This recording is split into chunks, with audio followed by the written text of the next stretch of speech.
إن الحمد لله نحمده ونستعينه ونستغفره ونؤمن به ونتوكل عليه ونعوذ بالله من شرور أنفسنا ومن سيئات أعمالنا من يهده الله فلا مضل له ومن يضلله فلا هادي له وأشهد أن لا إله إلا الله وحده لا شريك له وأشهد أن محمدا عبده ورسوله أما بعد فأعوذ بالله من الشيطان الرجيم بسم الله الرحمن الرحيم قاف والقرآن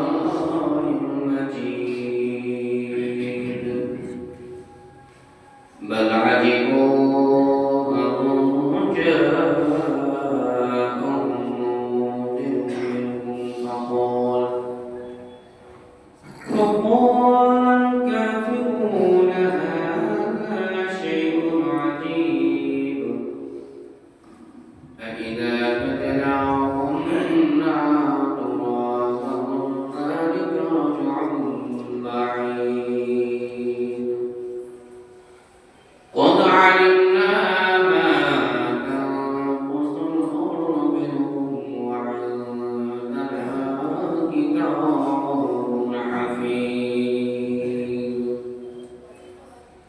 بل كذبوا بالحق لما جاءهم فهم في أمر مريج أفلم ينظروا إلى السماء فوقهم كيف بنيناها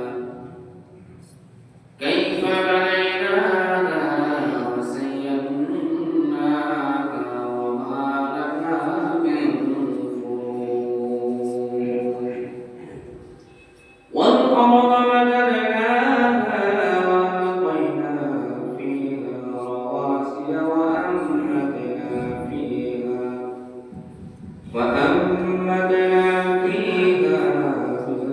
كل زوج بهيج تبصرة وذكرى لكل عبد منيب ونزلنا من السماء ماء مباركا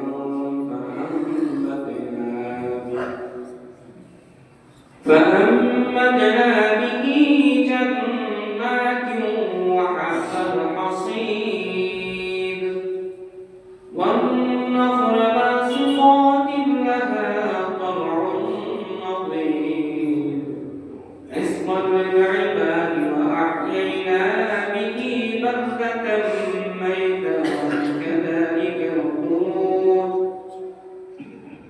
كذبت قبلهم قوم نوح وأصحاب الرس وثمود وعاد وفرعون والقرون وأصحاب الأيكة وقوم تبع كل كذب الرسل فحق وعيد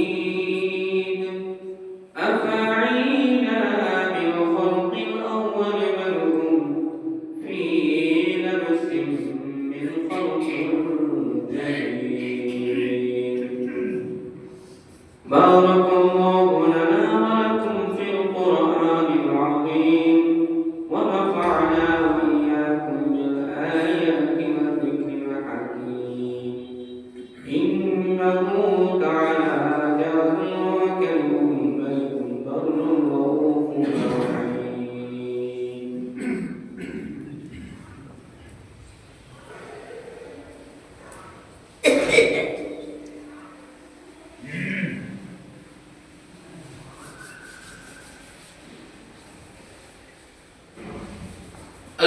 لله الذي كفى الحمد لله الذي اصطفى أما بعد فإن خير الحديث كتاب الله وخير الهدي هدي محمد صلى الله عليه وسلم وشر الأمور محدثاتها وكل محدثة بدعة وكل بدعة ضلالة وكل ضلالة في النار.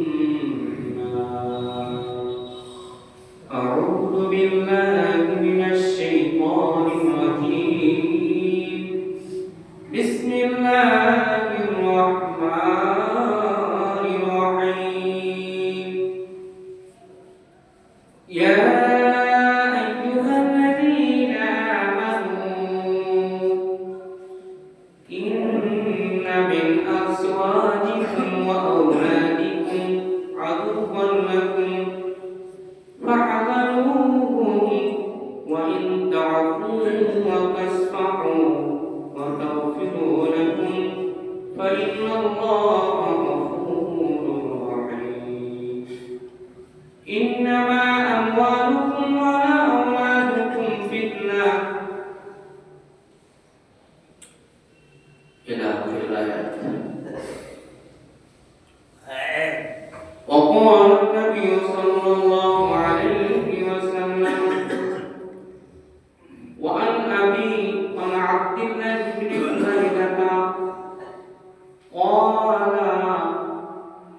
أبي بريدة قال حدثه سمع رسول الله صلى الله عليه وسلم قدم فلما يخطبنا فجاء حسن الحسين إلى آخر الحديث. رواه أبو داود. এই জগতের যত সুন্দর সবই তোমার দান। সুন্দর তুমি অপরূপ তুমি মহামহিয়া। এই জগতে যত সুন্দর সবই তোমার দান। সুন্দর তুমি অপরূপ তুমি মহামহিয়া। সমস্ত প্রশংসা অসিদ্ধ আরাধনা সেই মহান রব্বুল আলামিনের নিমিত্তে যে আল্লাহ তাআলার উদ্দেশ্যে আমরা বিভিন্ন কর্ম থেকে মসজিদে আগত হয়েছি। সে আল্লাহ তাআলার নিকটে লাখো কোটি শুকরিয়া জ্ঞাপন করি। সকলে বলি আলহামদুলিল্লাহ। অতঃপর আমার ধর্মের গুরু আকার নন্দের তাজদার মদিনা আহমদ মুস্তাফা মুহাম্মদ মুস্তাফা সাল্লাল্লাহু আলাইহি ওয়াসাল্লামের উপর শত সহস্র দরুদ ও সালাত ধারা বিবর্ষিত হোক। আল্লাহুম্মা আমিন। আল্লাহুম্মা সাল্লি আলাইহি। আমি আপনাদের সম্মুখে পবিত্র কুরআন কারীম সূরা আত-তাগাবুন আয়াত নাম্বার 14 আয়াত নাম্বার 15 অপরদিকে নবীর অমীয় বাণী আবু দাউদ শরীফ থেকে একটি হাদিসের টুকরা পেশ করেছি। এই দুইটিকে সম্মুখে রেখে আমার বক্তব্য ইতি করব। মা তৌফিক ইল্লা বিল্লাহ। আল্লাহর বিশেষ পরীক্ষা আজকের আলোচ্য বিষয়। আল্লাহর পরীক্ষা। আল্লাহ তাআলা মানুষকে বিভিন্ন ভাবে পরীক্ষা করে থাকেন। বিভিন্ন রকম ভাবে পরীক্ষা করে থাকেন। তার দৃষ্টান্ত কোরআন শরীফে অনেক জায়গায় আল্লাহ তাআলা বলেছেন। ভাবে পরীক্ষা করি। তার মধ্যে উল্লেখযোগ্য কয়েকটি বিষয়। আল্লাহ তাআলা মানুষকে বিভিন্ন ভাবে পরীক্ষা করে। তার মধ্যে আল্লাহ তাআলা বলছেন, কি বলছেন? ইয়া আইয়ুহাল্লাযীনা আমানু। সর্বপ্রথম আল্লাহ তাআলা ঈমানদারদেরকে ডাক দিয়ে বলছেন, কারণ এই আয়াতটি তখনই অবতীর্ণ হয়েছিল যখন নবী করিম সাল্লাল্লাহু আলাইহি ওয়াসাল্লাম মক্কা থেকে মদিনায় হিজরত করেন। মক্কা থেকে মদিনায় হিজরত করেন, সেই সময় আল্লাহ তাআলা এই আয়াতটি অবতীর্ণ করেছিলেন, নাযিল করেছিলেন। কারণ নবী করিম সাল্লাল্লাহু আলাইহি ওয়াসাল্লাম মক্কি জীবন 13 বছর অতিবাহিত করার পরে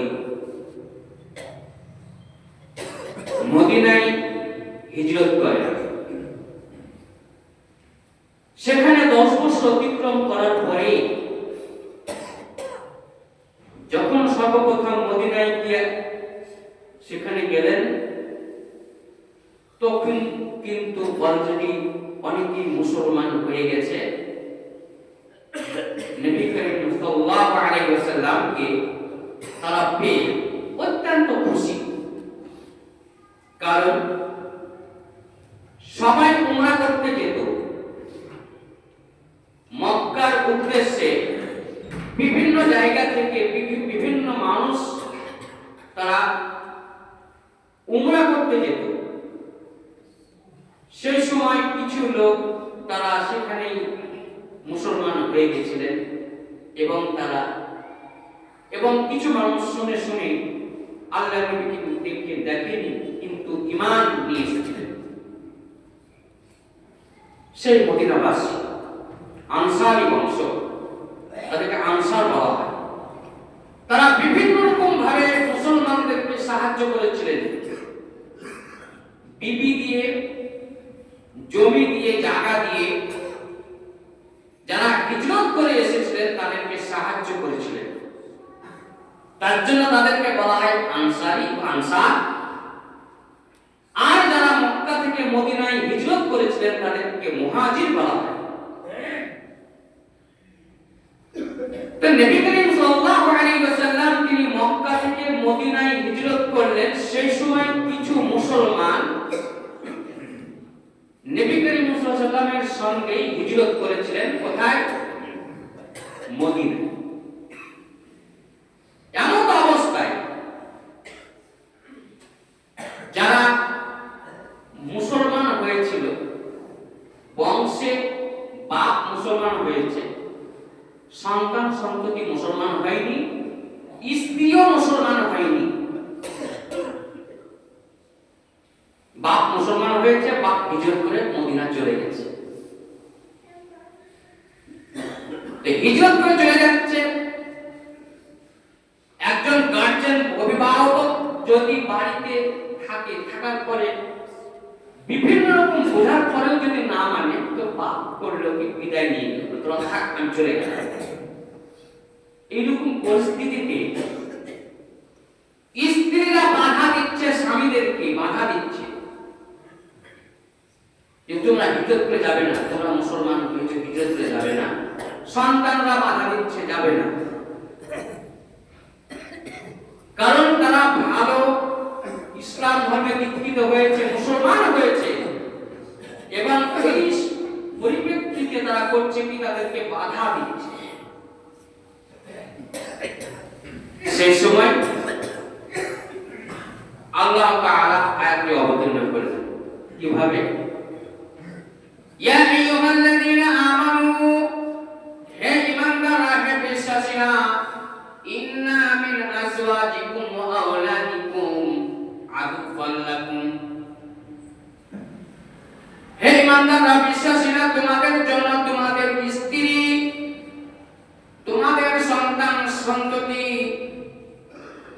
তোমাদের দুশমন সন্তান সন্ততি, তোমাদের বিবিরা দুশমন। ফাহজারুহু, তাদেরকে উপেক্ষা করে তোমরা যদি চলে যাও এবং তাদেরকে যদি তোমরা তাদেরকে মাফ করো কিংবা তাদেরকে অপেক্ষা সময় দিয়ে দাও, এবং তুমি তাদেরকে যদি মাফ করে দাও, বিবিরা বাধা দিয়েছে, সন্তান সন্ততি বাধা দিয়েছে, তাহলে আল্লাহ তোমাদের উপরে তিনি দয়ালু, তিনি রহমদাতা, তিনি তোমাদেরকে মাফ করে দেবেন। পরবর্তী আয়াতে বলছেন ইন্নামা আমওয়ালুকুম ওয়া আওলাদুকুম ফিতনা। আল্লাহ তাআলা বলেন মানুষকে আমি বিভিন্ন ভাবে পরীক্ষা করি, তার মধ্যে সন্তান সন্ততি দিয়ে মাল দিয়ে পরীক্ষা করি। এরা হচ্ছে ফিতনা।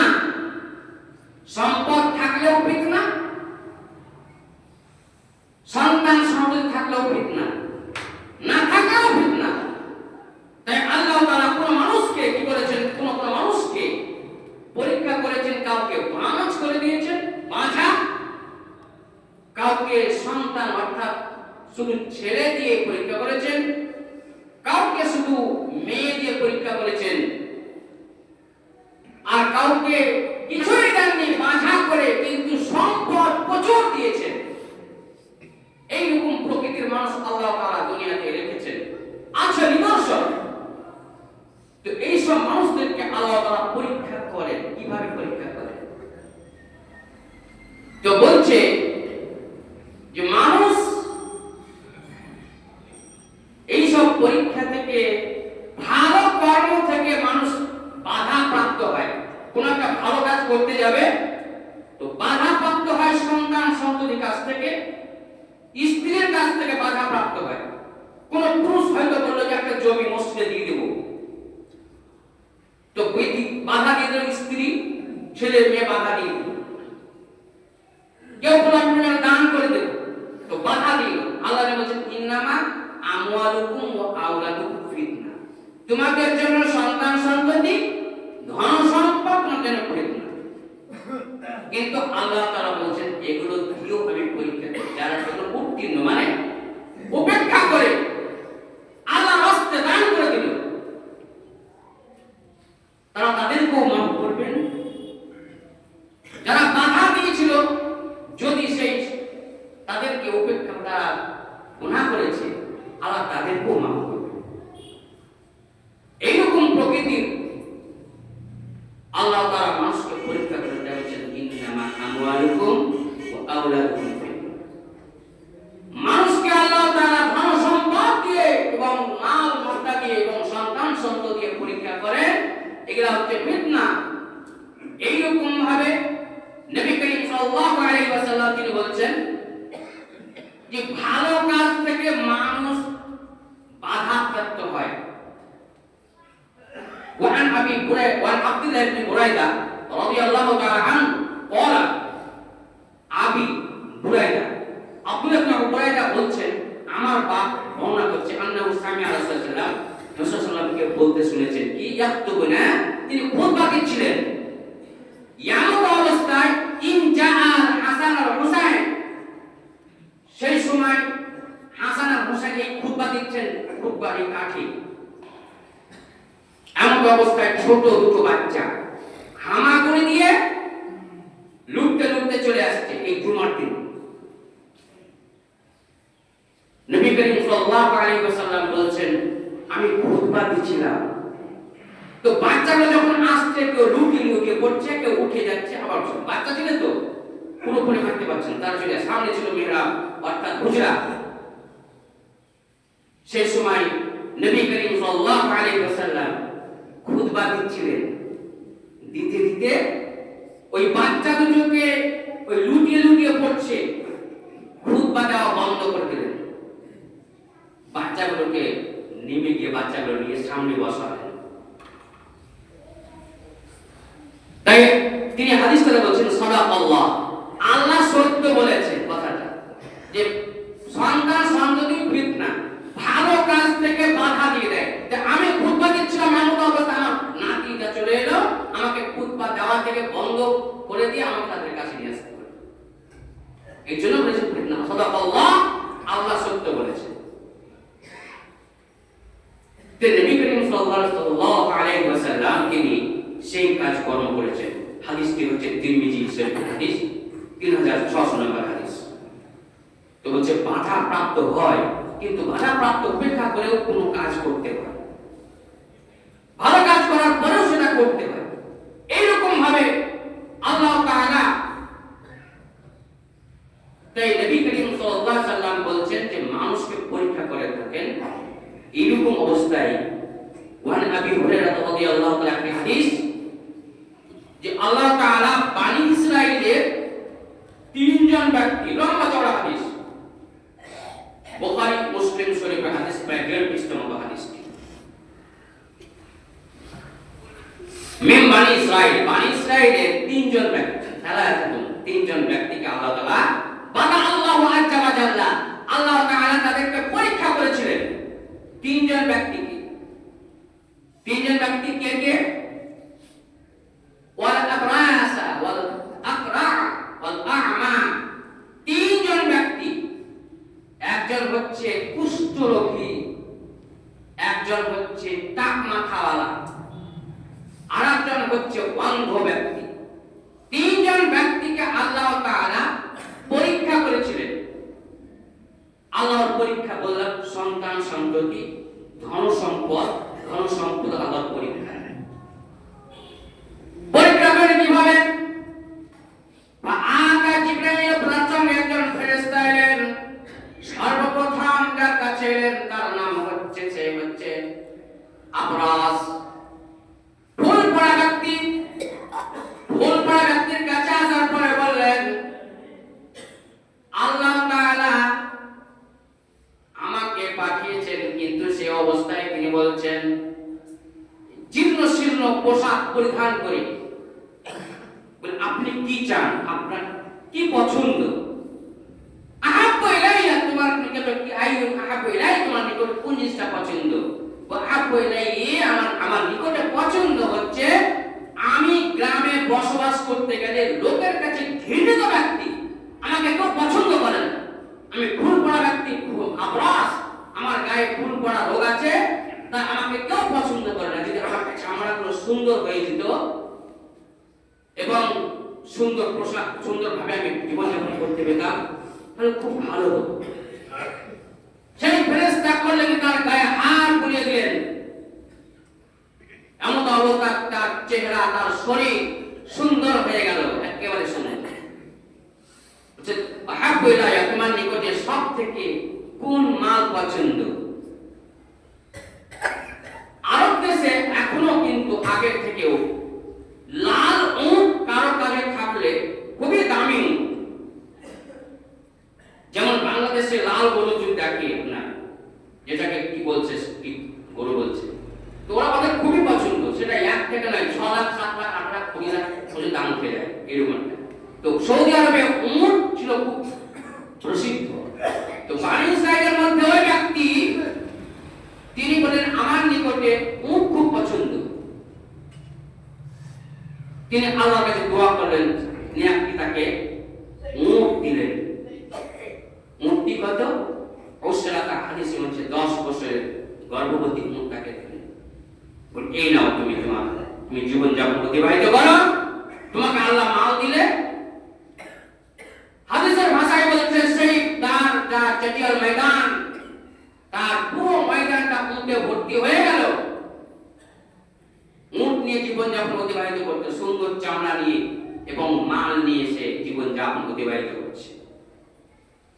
দ্বিতীয় ব্যক্তি হচ্ছে আকরা, যার টাক মাথাওয়ালা, লোকে তাকে ঘৃণা করে এবং তাকে কটাক্ষ করে এবং হাসি ঠাট্টা বিদ্রুপ করে টাকের জন্য।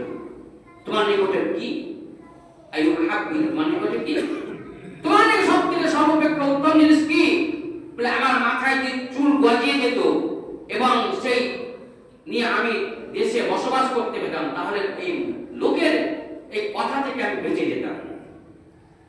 সেই ফেরেশতা তার মাথায় হাত বুলিয়ে দিলেন এবং তার চুল বেরিয়ে গেল এবং তাকে বলা হলো, তোমার সব থেকে তোমার নিকটে কোন মাল পছন্দ? তিনিও তার মতো প্রথমকার মতে তিনি বলেন, আমার নিকটে সব থেকে পছন্দনীয় হচ্ছে গায়, গরু।